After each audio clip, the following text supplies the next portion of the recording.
Aku gak ada kendaraan, biasanya aku nebeng sama si bos sampai persimpangan depan, Hana menjelaskan. Dafka akhirnya menyalakan mesin motornya itu. Kafe itu memang terletak di tempat yang tidak terlalu strategis, daerahnya masih asri. Kiri dan kanan kafe adalah perkebunan, butuh kendaraan pribadi. Untuk sampai ke cafe itu, sementara Hana tak punya kendaraan, kalau masih siang memang ada kendaraan umum yang melintas, tapi lewat jam 8 malam, kendaraan umum sudah berhenti beroperasi. Tanpa malu-malu, Hana melingkarkan tangannya di perut Dafka, membuat Dafka risih. Nanti punggung aku berlubang. Lelaki itu berusaha melepaskan pelukan Hana. Hana tertawa lalu menepuk punggung Dafka. Biarin ditambahnya kembali kekuatan pelukannya. Akhirnya Dafka pasrah. Ia terpaksa membiarkannya begitu sampai jalan raya nanti. Kamu, kenapa suka sama aku? Tanya Dafka yang sudah lama. Penasaran? Tampaknya Hana tengah berpikir. Gimana ya? Kakak itu satu-satunya cowok yang bikin aku penasaran. Dari pertama sampai akhir aspek, kakak sama sekali gak ngelirik aku, sedangkan senior yang lain berebut buat dapet perhatian aku. Jadi aku suka banget kalau dibikin penasaran. Aku tertantang buat jadiin kakak pacar aku. Hana orangnya sangat terang-terangan sekali. Dafka menyesal bertanya pada orang iseng itu, jadi bukan karena gue ganteng atau pinter. Pikirnya, kamu tahu, aku udah punya pacar. Hana mengangguk di bahu Dafka. Tahu terus. Apanya yang? Terus, emang tukang parkir terus-terus. Ya kenapa masih suka sama aku? Biarin aja, nanti juga kalian putus. Nanti pasti kakak milih aku, kepedean gumam Dafka ketus. Hana hanya nyengir di belakang Dafka, lalu memeluk lelaki itu lebih erat. Udah sampai sini aja, ucap Hana meniru Dafka. Berhenti ia pun turun dari motor Dafka. Dah, kakak, sampai jumpa besok. Tak lupa ia melambai sebelum pergi. Dafka terdiam memperhatikan gadis yang sedikit liar itu pergi. Entah bagaimana awalnya, gadis seperti itu ada di hidupnya. Setelah melihat Hana naik kendaraan umum, ia baru menyalakan kembali mesin motornya, lalu pergi ke arah yang berlawanan. Bukannya dulu juga lo yang mutarain perasaan duluan? Pertanyaan Devi membuat dia terdiam membeku. Makanya, lo jangan lengah. Siapa yang bisa ngejamin Dafka gak akan pindah ke lain hati? Sambung Devi. Dulu memang dialah yang mengutarakan perasaan terlebih dahulu, karena setahun ia dan Dafka dekat, Dafka tak kunjung menembaknya. Karena tak sabar, akhirnya dia berinisiatif menembaknya terlebih dahulu, dan ternyata Dafka langsung menerimanya. Dia masih terdiam, lama-lama anak yang bernama Hana itu mengganggu pikirannya. Terlebih, Devi selalu memberi laporan keadaan di tempat kerjanya. Untuk mengompori, Dafka udah nunggu di luar tuh. Tunjuk Devi kemudian, dia tersentak dari lamunannya. Cepat-cepat ia mengemasi alat tulisnya, lalu menghampiri Dafka dan meninggalkan Devi. Udah lama. Dafka hanya menggeleng, yuk. Ajak Ga kemudian, mereka berjalan menuju kantin kampus. Satu-satunya tempat mereka ngedate. Seperti biasa, mereka memesan makanan dan duduk berhadapan. Tak lupa buku Dafka. Dafka selalu makan ditemani bukunya. Orang lain makan sambil scroll handphone. Dafka makan sambil baca buku. Si Marisa besok ultah dan dia ngundang kita ke partinya. Ujar, Gia kita dating ya? Maaf, aku gak bisa. Ucap Dafka. Gia sudah tahu akan dijawab seperti itu, tapi tetap saja rasanya mengecewakan. Ia menyembunyikan wajah kecewanya. Cafrem banget akhir-akhir ini, aku gak bisa izin, tambah Dafka, tapi aku udah bilang, kita bakalan datang. Ga, berbohong? Loh, kok kamu gak bilang dulu sama aku? Ya, sekalian hitung-hitung, kita jalan. Selama kita pacaran, kita kan gak pernah ngededet.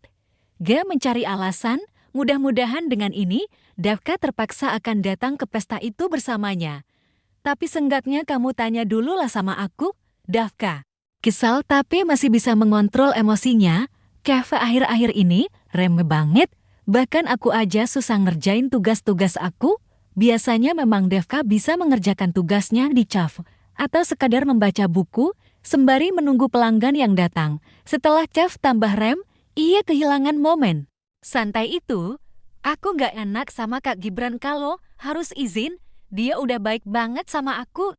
Biar aku aja yang mintain izin kalau gitu. Tawar Gia berinisiatif. Dia dan Gibran memang dekat. Karena mereka masih satu circle anak sultan. Bahkan dia juga yang mengenalkan Devka pada Gibran dan meminta agar Devka dan Devi dipekerjakan. Devka menghembuskan nafasnya kencang tanda sudah tak bisa memendam kekesalannya lagi. Kamu gak ngerti ya? Aku bilang, aku gak enak sama Kak Gibran kalau harus izin. Apalagi kamu yang minta izin, aku tambah gak enak. Ayolah, Devka sehari aja. Toh selama ini juga kamu gak pernah bolos kan? Devka menggeleng kecil tanda, sudah lelah menjelaskan. Kalau kamu mau pergi, silahkan pergi aja sendiri. Aku harus tanggung jawab sama kerjaan aku, belum lagi tugas-tugas aku udah numpuk banget. Ia menjadi tak selera makan, tanpa berpamitan, ia pun pergi Devka. Panggil ga? Tapi pacarnya itu tak menggubrisnya, ia kesal. Gitu aja, ngambek. Gerutunya seraya mencabik-cabik makanannya menggunakan sendok. Tiba-tiba seseorang duduk di sampingnya. Kenapa? Marahan? Dia Petra, cowok yang lumayan berpengaruh di kampus ini, sekaligus teman satu fakultas Gia. Gia hanya melirik sejenak, raut wajahnya menggambarkan, ia sedang kesal. Ayolah, nggak pantes lo cemberut cuma karena cowok kayak dia. Berisik lo. Hardik Gia. Cewek cantik kayak lo tuh pantesnya sama gue, bukan cowok culun kayak dia. Mohon maaf ya, cewek cantik ini maunya cuma sama cowok culun kayak dia. Karena cowok kayak lo ngumbar-ngumbar cinta kemana-mana. Gea berdiri, lalu meninggalkan Petra begitu saja. Petra hanya tertawa dibuatnya. Satu pelanggan baru saja pergi, dan kini kafe kosong. Kesempatan Devka membuka laptopnya, lalu mencicil tugas kampusnya. Hana terheran-heran melihatnya. Lalu ia menghampiri sang bos yang tengah bengong. Emang dia selalu kayak gitu ya? Hana penasaran, ya begitulah hidupnya. Hanya untuk belajar dan nyari duit. Jawab Gibran. Kadang nyari kecok juga sih. Hana menggebuk bosnya itu dengan nampan. Dan bosnya hanya tertawa, kaku amat. Ujarnya kemudian, ya dia emang kaku, kayak anu.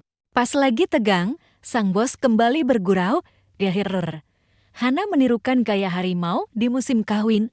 Ia lalu menghampiri pujaan hatinya itu. Ngerjain apa sih, Kak? Hana sengaja menggoda Devka dengan membungkukkan badannya, sehingga belahan dadanya persis terlihat di depan mata Devka. Devka. Belagapan disodorkan hal-hal semacam itu, ia pura-pura sibuk dengan laptopnya, jangan ganggu, sono-sono. Usirnya, Hana hanya bergumam, lalu pergi. Nyatanya ia tak benar-benar pergi, ia mengambilkan air dingin untuk Devka dan untuk dirinya sendiri. Minum dulu, Kak, biar fresh otaknya. Ia menaruh minuman itu di meja, lalu ia duduk di depan Devka. Devka mengangkat kepalanya melihat apa yang Hana bawakan. Tanpa sengaja ia melihat Hana tengah mengikat rambutnya. Adegan itu berlangsung seperti slow motion baginya. Entah kenapa, adegan itu terlihat mempesona di matanya. Hana terlihat cantik saat lehernya terlihat. Tapi cepat-cepat ia tersadar, lalu kembali menundukkan kepalanya untuk mengerjakan tugas. Hana hanya tersenyum, lalu meminum minumannya, lalu tiba-tiba datang pelanggan. Devka berniat menghentikan kegiatannya, tapi cepat-cepat Hana menghentikannya. Kakak lanjutin aja, biar Hana yang handle. Hana beranjak dari tempat duduknya, tapi berat. Kakinya tersangkut kaki kursi, karena terburu-buru, hampir saja ia terjatuh. Devka kaget hendak membantu, tapi Hana menenangkan. Gak apa-apa, gak apa-apa, ujarnya sambil tersenyum lalu pergi. Devka hanya terdiam membeku mendapat perlakuan seperti itu dari Hana.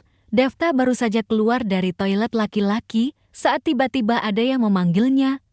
Astaga! Ia kaget, Hana sudah di depan mukanya, begitu ia menoleh. Seperti biasa, Gadis itu hanya memamerkan gigi lengkap dengan jigongnya. Apa sih? Ngagetin aja, protes Davka. Hehe, nanti ke cafe bareng ya. Pinta Hana manja, harus. Davka memelototi gadis tebal muka itu. Kenapa harus? Ya, karena aku lupa bawa dompet. Ujar Hana polos, kenapa nggak minta tolong Divi? Si nenek sihir itu? Esti. Davka menutup mulut Hana cepat-cepat. Hana membuka tangan Davka yang menempel di mulutnya. Iya, dia emang nenek sihir. Ditanya ini jawabnya ketus, ditanya itu jawabnya sewot. Davka celingukan, takut ada orang yang mendengar dan menyampaikan pada Devi, Isasasti. Padahal kan makhluk menggemaskan. Seperti aku ini gak berdosa? Apa coba salah aku sampai dia memperlakukanku seperti itu? Hana mengeluarkan suara manja-manja bagongnya. Davka melengos pergi seperti kegelian melihat tingkah bocah itu. Hana buru-buru menyusulnya. Ya, Kak, ya. Ia menarik-narik kaos Davka seperti anak kecil. Apa sih? Davka menepisnya. Plesih, nada Hana memelas. Davka menghentikan langkahnya, lalu menoleh. Ia kaget. Hana memasang tampang bak anak kucing tengah memohon belas kasihan. Miau. Davka menarik sudut bibirnya ke atas. Ia tak jadi terharu. Kembali ia melengos pergi. Sia-sia perjuangan Hana. Menunggu lelaki itu di depan toilet. Ia menghentakkan kakinya kesal. Kenapa? Ditolak. Tiba-tiba suara itu mengganggu Hana. Ia menoleh. Ia melihat Petra menghampiri dirinya. Dia itu udah punya cewek. Ngapain lo ngejar-ngejar dia? Hana tak menggubrisnya. Kenapa gak nyari cowok yang jelas-jelas? Single. Petra mengangkat sekilas kerah bajunya. Cowok single yang mengumbar rayuan kemana-mana maksudnya. Celetuk Hana. Siapa? Dengan tampang inosennya, Petra celingukan. Hana mencibirnya. Malas meladeni, ia pun pergi. Kamu masih marah sama aku? Tanya dia yang sedari tadi diacuhkan oleh Davka. Davka hanya sibuk dengan laptopnya tanpa memperdulikan keberadaan Gea di sampingnya di kantin itu. Enggak, jawab Davka singkat. Terus kenapa kamu dim aja dari tadi? Kamu nggak lihat? Aku lagi sibuk ngerjain tugas. Tugas, gerutu Gea pelan. Ia manyun dengan kesal. Aku mau ngomong, lanjut Gea masih dengan nada kesal. Bukannya dari tadi kamu lagi ngomong.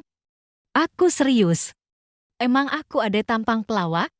Seandainya ada palutor di sana, sudah gak pukulkan ke kepala Davka. Tak biasanya Davka. Menyebalkan seperti itu, biasanya kelaki itu flat saja dan manut-manut saja. Aku gak suka kamu terlalu deket sama cewek itu. Akhirnya keluar juga unek-unek yang gak simpan beberapa hari ini. Gimana mau jauh? Aku sama dia satu kampus, satu kerjaan juga. Jawaban Davka masih tak sesuai harapan Gea. Ya, kan kamu bisa ngehindar. Kalau dia lagi di kitchen, kamu kan bisa bersihin meja atau sebaliknya. Davka menghentikan fokusnya pada laptop, lalu menatap gadis yang di sampingnya sejak tadi itu. Aku tuh lagi kerja, bukan lagi main petak umpet. Ya udah, aku bakalan nyuruh Gibran buat mecat dia, biar dia nggak bisa deket-deketin kamu lagi. Davka tak percaya. Kata-kata itu keluar dari gadis bermartabat yang selama ini ia kenal. Kamu tahu gak arti pekerjaan buat orang itu apa? Gea diam saja. Artinya dia sedang berjuang agar bisa tetap hidup, berjuang agar bisa tetap berpendidikan. Davka tak tahu apakah kata-kata itu masuk dalam otak kekasihnya itu. Jangan samakan orang lain sama kamu yang cuma tinggal minta tanpa berusaha. Jangan cuma karena ego kamu. Orang lain kehilangan harapannya, biar dia tahu dia nggak boleh musik kehidupan orang lain. Akhirnya Davka tahu. Kata-katanya nggak masuk di otak Gea. Davka menggeleng kecewa. Percuma ngobrol panjang lebar sama kamu. Kamu nggak bakalan ngerti kehidupan sulit orang-orang kayak kami. Davka menutup laptopnya, lalu pergi tanpa berkata apa-apa lagi. Gea menatapnya kesal. Ia menggebrak meja meluapkan amarahnya. Kenapa dia harus ngebelain cewek gila itu sih? Kan gue ceweknya, pikirnya. Dia ngomong kayak gitu sama lo. Seru Devi, Dia menempelkan telunjuk di bibirnya. Ia tak ingin orang-orang tahu dan nantinya heboh. Kan gue udah bilang. Lama-lama Dafka pasti bakalan goyah. Devi mengecilkan suaranya. Mereka berjalan menyusuri koridor kampus. Terus gue harus gimana? Rengek. Gia, perjuangin dong. Jangan kasih kendor. Devi menunjukkan kepalan tangannya. Gue selama ini udah sering perjuangin dia. Nyaranin dia jadi kandidat penerima beasiswa ke bokap gue. Nyariin dia kerjaan, apalagi kurang gue. Kenapa gue bisa tersingkir sama cewek modelan begitu? Lu itu gak ada. Kurangnya, jangan tenang aja. Dafka cuma lagi gak stabil sekarang. Gak lama lagi, juga dia nyadar kalau lo itu yang terbaik. Dimana lagi dia bisa dapet cewek seberkualitas lo, langkah gak terhenti. Tapi buktinya, gue bisa tersingkir sama cewek kayak gitu doang. Devi mengikuti arah pandangan Gea. Terlihat di sana Hana sedang menunggu Dafka. Ia duduk di Vespa Dafka. Dafka baru saja datang dan mereka bercakap-cakap sebentar. Kemudian adegan selanjutnya, Dafka memboncengi Hana pergi dari sana. Devi tak bisa berkata-kata lagi. Apa benar mereka sudah sedekat itu? Ia hanya menatap Iba sang sahabat, yang terlihat tengah kesal bercampur sedih. Kak, panggil Hana di belakang Dafka. Apa? Tanya Dafka sedikit galak. Kakanda, goda Hana. Dafka mendelik. Apaan sih? Hatinya, Hana cekikikan sendiri. Kamu kenapa ceroboh banget sih jadi orang? Protes Dafka kemudian, udah sering kesandung kursi. Sekarang malah lupa bawa dompet. Emang kamu gak ngecek dulu sebelum berangkat? Diam-diam Hana mengikuti ucapan Dafka dari belakang dengan nada mengejek tanpa suara. Aku tuh tadi bangun kesiangan. Karena terburu-buru, jadi gak sempat ngecek, aku pikir. Udah semua ada di tas. Dafka menggeleng-geleng kecil, tak terkejut dengan jawaban Hana. Ya masih mending aku ceroboh daripada kakak. Udah kayak bapak-bapak. Dafka mengernyit. Bapak-bapak? Iya, udah cocok jadi bapak dari anak-anak aku, Jiaraha. Hana tertawa terguling-guling sampai merauki, nggak ding, garing. Gumam Dafka. Dafka menghentikan motornya di sebuah toko buku. Kok berhenti di sini? Mau beli buku? Tanya Hana. Enggak. Jawab Dafka seraya turun dari motornya, mau cari tukang urut. Ia melengos pergi, meninggalkan Hana yang tengah nyengir di motornya sendirian. Hanya beberapa menit Hana menunggu, Dafka sudah kembali keluar dari toko menenteng sebuah kantong belanja berukuran kecil, lalu mereka kembali melanjutkan perjalanan.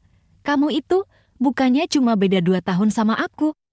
Kenapa baru kuliah sekarang? Dafka menyadari, sejak ia mengenal Hana, ia jadi sedikit cerewet dan rasa ingin tahu pada gadis itu cukup besar. Ia gagal mempertahankan citranya sebagai seorang introvert di depan Hana. Aku lulus sekolah langsung kerja di klub. Tak jawab Hana terus terang. Ngumpulin duit dulu buat bayar masuk kuliah. Dafka terdiam. Ia baru tahu ternyata Hana sama seperti dirinya. Kenapa harus klub? Dafka menyimpan pertanyaan itu di hatinya. Karena ia tahu perjalanan setiap orang itu berbeda-beda dan tidak ada masalah untuk itu. Wah, kebetulan kalian datang lebih awal. Seru Gibran kegirangan melihat Dafka dan Hana yang baru datang.